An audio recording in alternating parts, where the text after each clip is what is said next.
إن الحمد لله نحمده ونستعينه ونستغفره ونعوذ بالله من شرور أنفسنا ومن سيئات أعمالنا من يهده الله فلا مضل له ومن يضلل فلا هادي له وأشهد أن لا إله إلا الله وحده لا شريك له وأشهد أن محمدا عبده ورسوله اللهم صل على محمد وعلى آل محمد كما صليت على إبراهيم وعلى آل إبراهيم إنك حميد مجيد اللهم بارك على محمد وعلى آل محمد كما باركت على إبراهيم وعلى آل إبراهيم إنك حميد مجيد رب اشرح لي صدري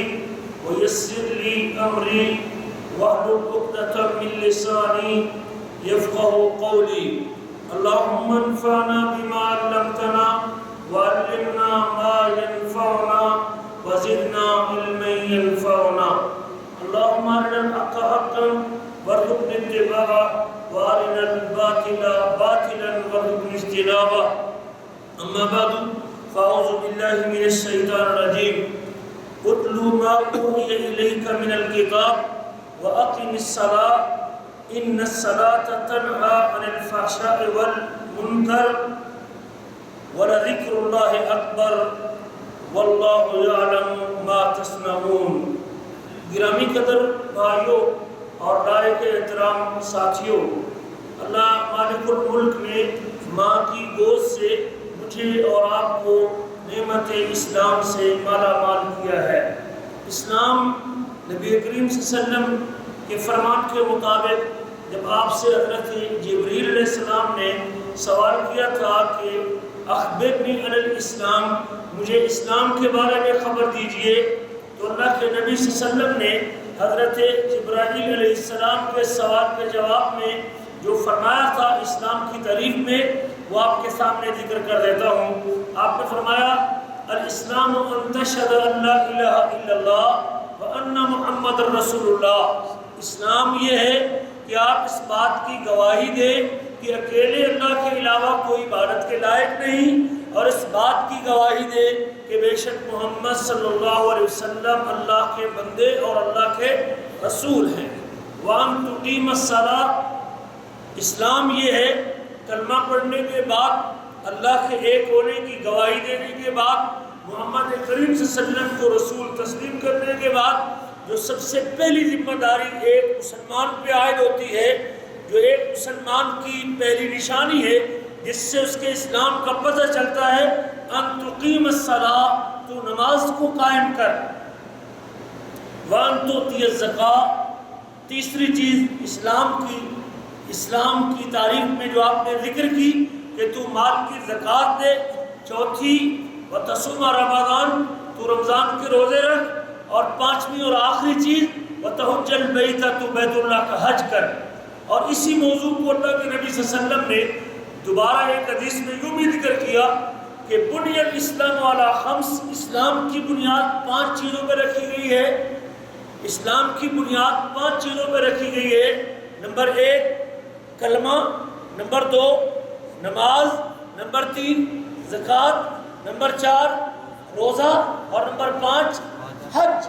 اللہ کے رسول صلی اللہ علیہ وسلم نے ایک مسلمان کے لیے کلمہ پڑھنے کے بعد اسلام کی پہچان کروانے کے لیے اور اس کا اسلام کا تعارف کروانے کے لیے جو پہلی چیز ذکر کی ان 5 چیزوں میں سے وہ کیا ہے؟ کلمہ پڑھنے کے بعد نماز. اس سے آپ اندازہ لگا سکتے ہیں کہ نماز کا اسلام میں کیا مقام ہے، نماز کتنی اہم چیز ہے. نماز کی فرضیت جس کو اللہ ذوالجلال نے اپنے نبی اور نبی کی امت نے فرض کیا ہے. اللہ تعالیٰ نے نماز کی فرضیت کے لیے اپنے حبیب کو آسمان پہ بلایا ہے، اور آسمان پر بلانے کے بعد رب ذوالجلال نے جو فرض کیا وہ نماز. یہ مقام اور مرتبہ اس عمل کا اللہ نے ساری عبادتیں زمین پہ بھیج کے فرض کی ہے، لیکن تمام عبادتوں میں سے ایک عبادت نماز ہی ہے جس کے لیے اپنے حبیب کو اللہ نے آسمان پہ بلا لیا اور معراج کروایا، اور معراج کروانے کے بعد جو سرپرائز اللہ نے اپنے نبی کو دیا وہ نماز، اسی لیے اس کو تحفہ معراج کہتے ہیں۔ اس لیے نماز کو تحفہ معراج کہتے ہیں کہ رسول کریم کو جو گفٹ ملا تھا اللہ کی طرف سے وہ کون سا تھا؟ نماز کا تھا۔ میرے آپ کے نبی کی اپنے اللہ سے محبت کا عالم یہ ہے کہ رسول کریم نے یہ اندازہ نہیں لگایا کہ اللہ نے کتنی نمازیں فرض کی ہیں، پتہ نہیں یہ نمازیں ہم سے پڑھی بھی جائیں گی کہ نہیں پڑھی جائیں گی۔ اللہ نے فرض کیا، واپسی پہ موسیٰ علیہ السلام سے ملاقات ہوئی، موسیٰ علیہ السلام نے اللہ کے نبی سے کہا ماذا فرض ربک، محمد کریم آپ کے رب نے آپ پر فرض کیا کیا ہے؟ اللہ کے رسول فرماتے ہیں اللہ نے 50 نمازیں فرض کی ہیں۔ کتنی نمازیں؟ 50 نمازیں اللہ نے فرض کی۔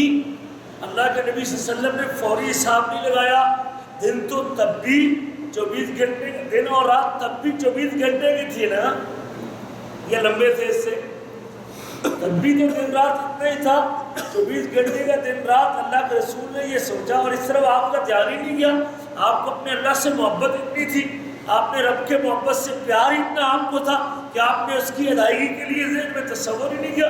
اگر 50 نمازیں آج مجھے اور آپ پر فرض ہوتی تو ہر 25 منٹ کے بعد ایک،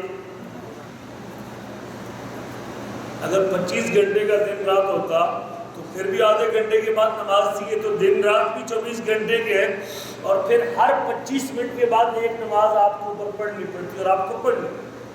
آج میرے وہ عزیز جن کے پاس نماز کی فرصت نہیں، اپنے کام، کاروبار، دکان، تجارت میں اس قدر مشغول ہیں اور اپنی ڈیوٹی کو سب سے بڑا معبود سمجھتے ہیں، اور آج ان سے نماز کے لیے کہا جائے تو آگے بچوں کی روٹی کا بہانہ کرتے ہیں۔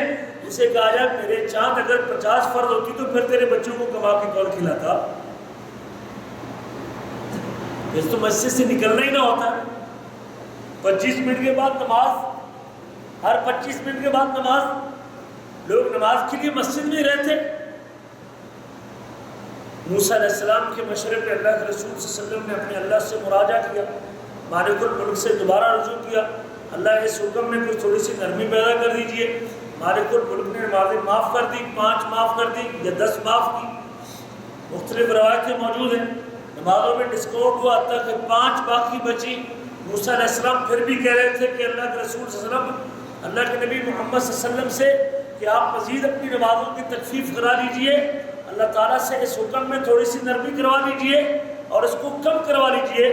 لیکن نبی کریم فرمانے لگے اب مجھے شرم آتی ہے اپنے اللہ کے سامنے جاؤ، اس اللہ نے 45 نمازیں مجھے معاف کر دی اور 5 باقی بچی ہیں، اور ان 5 کو بھی اب مزید کیا میں اللہ سے مزید رخصت لوں۔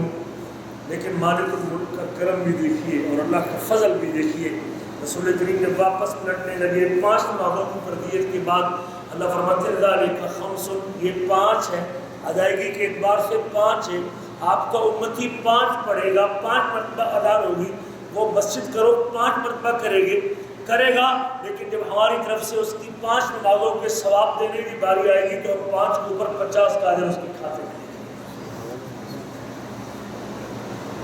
پھر بھی بندہ نماز سے غافل رہے، پھر بھی اس کی فجر چھوٹتی رہے، پھر بھی سجدوں سے معروم رہے، پھر بھی رکوع سے اس کی زندگی خالی رہے، پھر بھی مسجد کی طرف چل کے آنے کی توفیق نہ ملے اسے، اس سے بڑا افسوسناک صورتحال اور کیا ہو سکتی ہے؟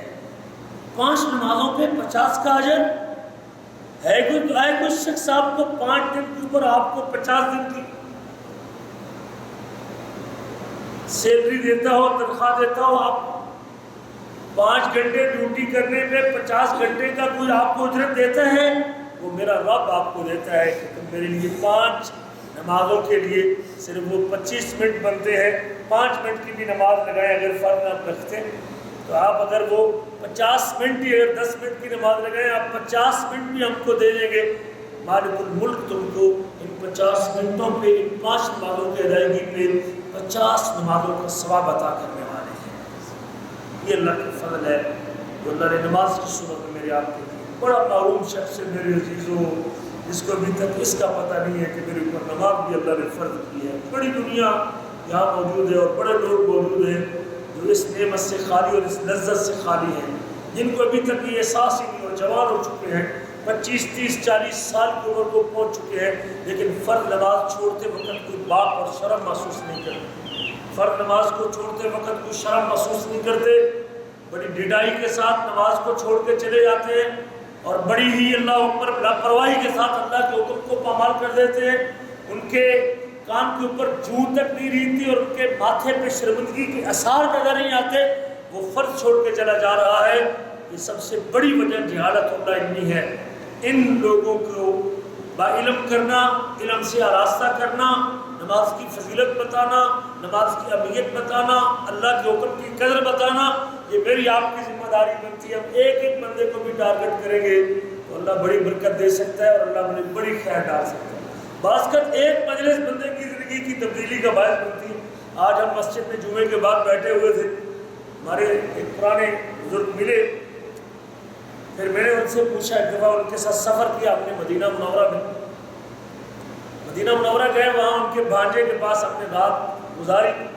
ہم نے ایک مجلس میں ان کے بھانجے سے یہی کہا کہ آپ مدینہ میں رہتے ہیں بھائی، یہ داڑھی پوڑنے کا گناہ تو نہ کیا کریں۔ بس یہی بات اس کے دل میں ایسی رکھی، ایسی بسی اور ایسی رچی کہ اس کے بعد اس نے داڑھی کو چھوڑ دی۔ تو آج وہ ذکر کر رہا تھا، بزرگ اس کے ماموں کہتے ہیں جی وہ آپ سے جو ایک ملاقات ہوئی تھی، اس ملاقات کے بعد اس نے داڑھی کو چھوڑ دیا۔ تو بعض کر ایک مجلس اور ایک جملہ بندے کی زندگی کی تبدیلی کا باعث بن جاتا ہے۔ آپ حضرات اللہ کے دین کے داعی بنیے اور یہ پیغام نماز کا کوئی ایک شخص بھی آپ کے کہنے پہ نمازی بن گیا تو سب سے بڑی قیمتی دولت آپ کو دی۔ تو ایک شخص بھی تیار ہو گیا اللہ کے سامنے جھکنے کے لیے، آپ کی سب سے بڑی پونجی جو آپ کے اکاؤنٹ میں جمع ہوئی یہ ہوگی اللہ۔ کوئی ایک شخص حرام چھوڑ دیتا ہے، کوئی ایک شخص داڑھی رکھ لیتا ہے، کوئی ایک شخص کی اصلاح ہو جاتی ہے، کوئی ایک شخص ماں سے صلح کر لیتا ہے، کوئی ایک آدمی میاں بیوی کی آپس میں صلح ہو جاتی ہے اور ایک گھر آباد ہو جاتا ہے۔ آپ کی تھوڑی سی ترغیب بوجھ نہ سمجھا کریں، اس کو چٹی نہ سمجھا کریں، اس کے اوپر شرم اور حجاب محسوس نہ کیا کریں۔ دل میں اجر اور ثواب کی امید کے ساتھ لوگوں کو اللہ کی طرف راغب کریں، دین کی طرف بلائیں اور اللہ کی محبت لوگوں کے دلوں میں اجاگر کریں۔ پھر دیکھیں قیامت کے دن جب آپ اپنا حساب لے کے پلٹیں گے اللہ کے دربار سے، آپ کو مالک الملک نیکیوں کا ایک بار بھی آپ کے کھاتے میں ڈال دے گا۔ نیکی پورا پہاڑ نیکیوں کا، اللہ کہے گا یہ بھی تیری نیکی ہے۔ بندہ کہے گا یا رب میں نے یہ نیکی کی نہیں ہے، یہ کہاں سے آ گئی؟